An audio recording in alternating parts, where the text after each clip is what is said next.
The Labor Zero movement is taking shape, and it's no longer just about me. I started Labor Zero from the conviction that automation was going to destroy labor as we know it. After all, technology has radically reshaped humanity several times in the past. Why shouldn't it do it again? But this movement has grown. I launched a Kickstarter to fund the book, and it generated over $46,000 to make this book happen. The people have spoken loud and clear. What started as a whisper has grown into a shout. I've been hard at work over these last few months getting the Labor Zero book ready for launch, but that book is just the beginning.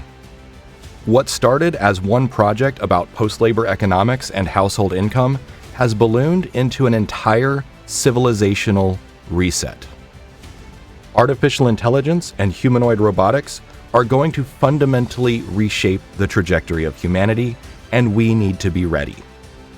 Because of the energy you've given me, as well as the financial support, I've been able to commit months and months into my research to understand what's happening, what has happened in the past, what's coming, and what to do about it.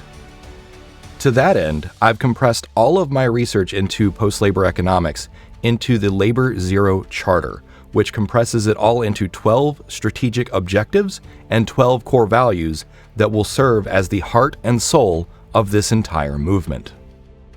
As many of you have noted, this transition will neither be automatic nor smooth, but it is coming whether or not we are ready.